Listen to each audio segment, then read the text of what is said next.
అందరికీ నమస్కారం మిత్రులారా. కిడ్నీ స్టోన్స్ ఈ కిడ్నీ స్టోన్స్ ప్రాబ్లము తగ్గడానికి రకరకాల మెడిసిన్స్ వాడుతూ ఉంటారు. కొంతమంది బాగా ఎక్కువైందనుకోండి, దానికి సర్జరీకి కూడా వెళ్ళాల్సి వస్తుంటుంది. అంటే అంటే ఎప్పుడన్నా కిడ్నీ స్టోన్స్ రావడం అనేది కొంతమంది జరుగుతూ ఉంటుంది. కొంతమందికి రెగ్యులర్‌గా ఫార్మ్ అవుతూనే ఉంటాయి. ఆ కిడ్నీ స్టోన్స్ వస్తూనే ఉంటాయి. దానికి సర్జరీ చేయించి తీసేస్తుంటారు. మళ్ళీ మళ్ళీ ఫార్మ్ అవుతూ ఉంటాయి.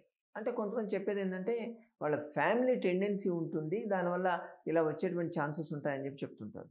కాబట్టి ఇటువంటి కండిషన్‌లో ఉన్నవాళ్ళు ప్రతిసారి మీరు సర్జరీకి వెళ్లి దాన్ని క్లియర్ చేసుకోవాల్సిన పరిస్థితి రాకుండా, న్యాచురల్‌గా మన మెడికల్ షాప్‌లో అదేనండి మన వంటింట్లో ఉండేటువంటి పదార్థాలతో దాన్ని తగ్గించుకోవచ్చు. ఇప్పుడు టాబ్లెట్ ఏదైనా తీసుకున్నాం అనుకోండి, టాబ్లెట్ తీసుకుంటే కిడ్నీ స్టోన్ పడిపోయిందనుకోండి, తర్వాత ఆ టాబ్లెట్ కంటిన్యూయస్‌గా వాడగలమా?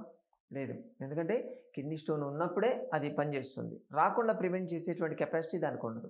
కానీ కిడ్నీ స్టోన్ వచ్చినప్పుడు పడిపోయేటట్టు చేయడం ఒకటి, అలాగే మళ్ళీ మళ్ళీ రాకుండా చూసేటువంటి ఒకే ఒక పదార్థం మన దగ్గరుంది.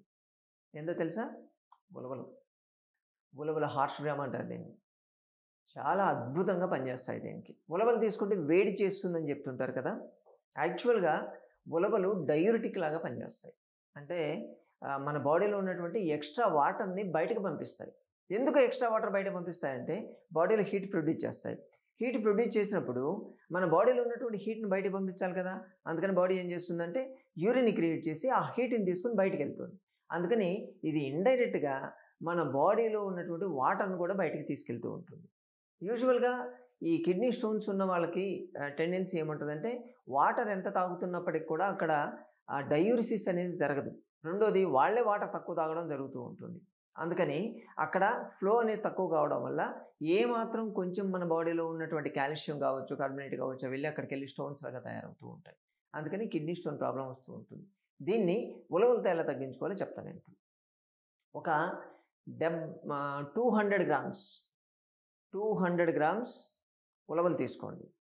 దాన్ని 700 ఎంఎల్ 700 ఎంఎల్ అంటే ఆల్మోస్ట్ ఒక 3/4 లీటర్ అనుకో, వాటర్‌లో వేసేసి సన్న సెగ మీద దాన్ని వేడి చేయాలి.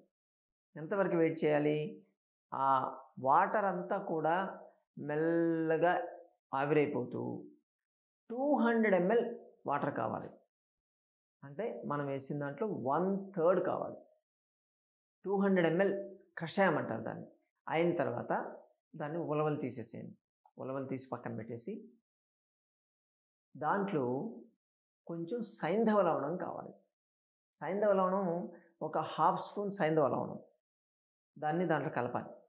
కలిపి మెల్లగా సిప్ బై సిప్ రోజంతా కూడా తాగుతూ ఉండొచ్చు. పొద్దున తయారు చేసుకొని సాయంత్రం వరకు తాగొచ్చు. సాయంత్రం చేసుకొని నైట్ పడుకునే లోపల వరకు కూడా తాగొచ్చు. దీంట్లో ప్రోటీయేజ్ ఇన్హిబిటర్స్ ఉంటాయి. ఫినోలిక్ యాసిడ్ ఉంటుంది. ఫైటిక్ యాసిడ్ ఉంటుంది. దానికి మనము సైంధవ లవణం కలుపుతున్నాం. దీనివల్ల దాని ఫంక్షన్ అంటే దాని కెపాసిటీ అసిడిక్ లెవెల్స్ బాగా ఎక్కువ అవ్వడం వల్ల మన కిడ్నీ స్టోన్స్‌ని గ్రాడ్యువల్‌గా కరిగిచ్చేస్తాయి.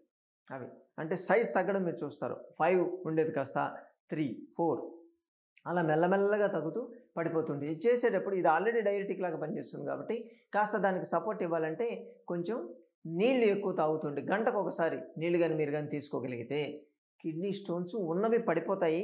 దీన్ని రెగ్యులర్‌గా గాని మీరు గాని కంటిన్యూగా చేసుకోగలిగితే మళ్ళీ మళ్ళీ కిడ్నీ స్టోన్స్ వచ్చేటువంటి ప్రాబ్లమ్ మీకు రాదు. రాకుండా ఆపేస్తాయి పూర్తిగా.